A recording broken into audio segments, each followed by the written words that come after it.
नमस्कार मित्रों, जय हिंद। प्रधानमंत्री श्री मोदी के लिए ही पोलैंड ने प्रोटोकॉल तोड़ा।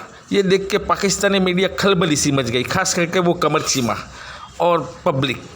देखते हैं Pakistan reaction video, start now.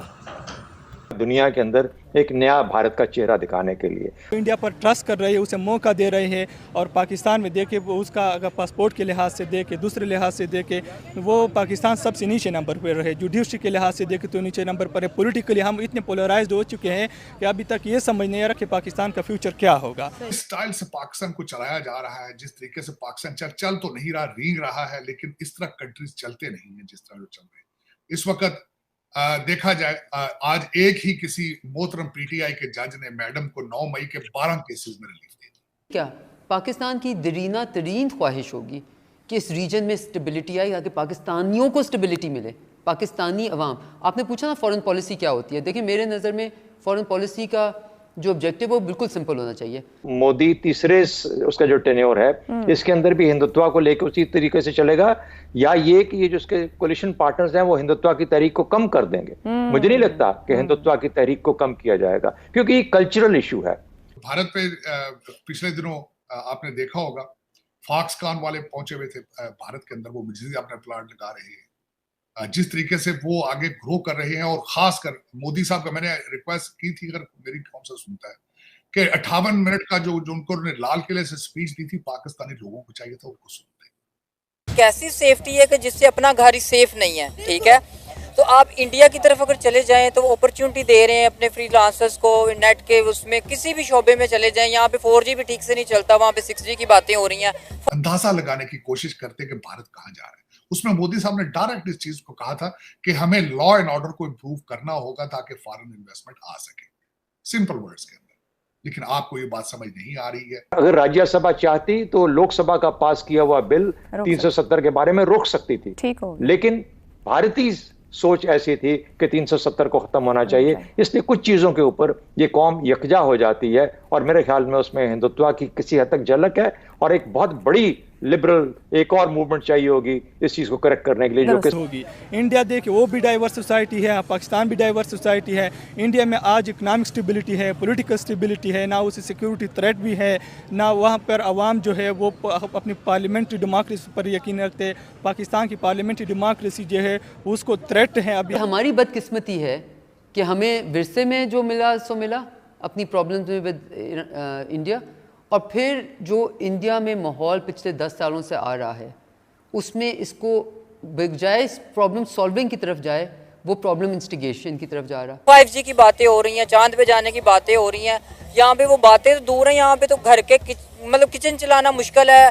Gas नहीं आ रही। हमारे प्रॉब्लम क्या है जी? गैस नहीं आ रही, बिजली नहीं आ रही, पानी नहीं आ रहा। एक तरफ इन चीज़ों के मसाइल है। हमारे चैनल को लाइक, शेयर और सब्सक्राइब करें। स्टाइल से पाकिस्तान को चलाया जा रहा है, जिस तरीके से पाकिस्तान चल तो नहीं रहा, रींग रहा है, लेकिन इस तरह कंट्रीज चलते नहीं है जिस तरह जो चल रहे हैं इस वक्त। देखा जाए, आज एक ही किसी मोहतरम पीटीआई के जज ने मैडम को 9 मई के 12 केसेस में रिलीफ दे दी। उसने कहा खत्म करो, केस क्या है। 12 केसेस में एक बंदे ने कहा शुफ फूक के साथ उसने सारी केसेस खत्म कर दी। एक बंदा है फूकों के जरिए वो ओपन हार्ट सर्जरी कर रहा है। एक आदमी है वो फूकों के साथ कैंसर का इलाज कर रहा है। जज अदालतों में बैठ के फूकों के साथ केस उड़ाई जा रही है। पता नहीं ये किस किस्म के जज हैं, इन्होंने किन लोगों ने इनको जज बनाया है, मुझे समझ बात। कभी सियासी फैसले, सिर्फ और सिर्फ अदालतें आपकी सियासी केसों के फैसले कर रही है, पॉलिटिकल केसेस के। वरना सुप्रीम कोर्ट के अंदर इस वक्त 56 से 58 हजार केसेस हैं, कोई उस पर कोई सुनवाई नहीं, कोई फैसला नहीं हो रहा। और इसी तरह सियासी जज हैं आपके। जिन लोगों को सियासत करनी चाहिए वो सियासत नहीं कर रहे, जिनको अपने काम करने चाहिए वो सियासत कर रहे हैं। मेरी तो समझ से बात है क्या हो रहा है। चीमा साहब, इस वक्त आप अभी तक ग्रो नहीं कर पा रहे। अभी तक आपको ये नहीं पता कि जनरल फैज का क्या फ्यूचर है, बाजवा साहब का क्या फ्यूचर है, एक सुप्रीम कोर्ट के जजेस का क्या। सुना है कि उसके ऊपर भी हल्का, लेकिन दुनिया कहां जा रही है, आप कहां जा रहे हैं? आप कंप्लीटली अपोजिट डायरेक्शन पे जा रहे हैं। भारत जिस तरीके से, मैं खैर भारत पे पिछले दिनों आपने देखा होगा, फॉक्सकॉन वाले पहुंचे हुए थे भारत के अंदर। वो बिजली अपना प्लांट लगा रहे हैं। जिस तरीके से वो आगे ग्रो कर रहे हैं, और खासकर मोदी साहब का मैंने रिक्वेस्ट की थी, अगर मेरी कौन सा सुनता है, कि 58 मिनट का जो उनको लाल किले से स्पीच दी थी, पाकिस्तानी लोगों को चाहिए था उसको सुनते, अंदाजा लगाने की कोशिश करते कि भारत कहां जा रहा है। उसमें मोदी साहब ने डायरेक्ट इस चीज को कहा था कि हमें लॉ एंड ऑर्डर को इंप्रूव करना होगा ताकि फॉरेन इन्वेस्टमेंट आ सके, सिंपल वर्ड्स के अंदर। लेकिन आपको ये बात समझ नहीं आ रही है। अब आपके साथ आज की जो खबर चीमा साहब पहले भी डिस्कस कर रहे थे, अफगानिस्तान भी अब आगे से जा रहा है। उनकी मिनरल 12 ट्रक जो है चाबहार के जरिए चाइना जा चुके हैं। इंडिया चाइना तालिबान पार्टनर है तार साहब, इंडिया चाइना तालिबान पार्टनर है। लेकिन और चाइनीज खुद कहते हैं कि we feel safe doing business in Afghanistan, ये उनकी स्टेटमेंट है। आपके लिए बहुत बड़ा लम्हा फिक्रिया अगर कुछ सोचे तो, कि अब अफगानी भी चाइनीज अफगानिस्तान को प्रेफर कर रहे हैं।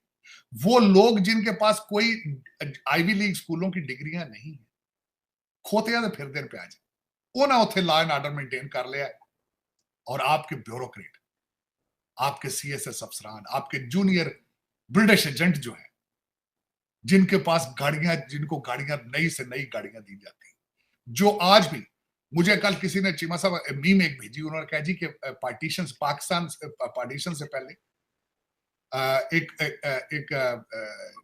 कुर्सी जाके ब्यूरोक्रेसी के सामने बैठने के लिए उनको कहते थे कुर्सी नशीन। ब्रिटिश दौर में एक कुर्सी नशीन का सर्टिफिकेट दिया जाता था कि ये अगर कोर्ट कचहरी में जाए तो इसको he is entitled to sit on the chair.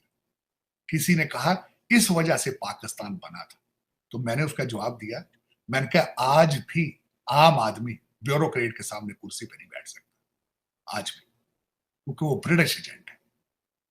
उसको ट्रेनिंग जो दी जाती है, सिविल सर्विस एक्ट जो है, जो ब्रिटिश बना गए, उसके तहत आपको ट्रेनिंग दी जाती।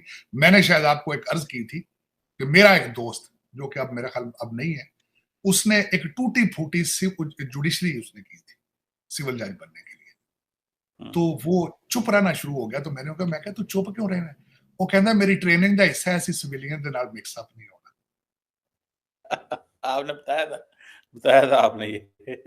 तो चीमा साहब, आपके जो सिविल सर्वेंट है, वो मैं तो उनको, आप तो कहते हैं उनको सिविल सर्वेंट आई है, हमारे सिविल ब्यूरोक्रेसी, मैं उनको कहता हूँ जूनियर ब्रिटिश एजेंट है, जो लोअर मिडिल क्लास से आते हैं और फिर बदले लेते हैं सब सिविलियन से, पाकिस्तानी सिविलियन से बदले। आज भी पाकिस्तानी जो पैदाइशी हैं वो कुर्सी नशीन नहीं हो सकते। जब वो पेश होते हैं किसी जज के सामने, किसी असिस्टेंट कमिश्नर या डिप्टी कमिश्नर के सामने पेश होते हैं, दे कैन नॉट बिकम कुर्सी नशीन। You are not free, you are not independent yet, you are not free yet. और खान साहब को भी हकीकी आजादी के पहले नहीं आते।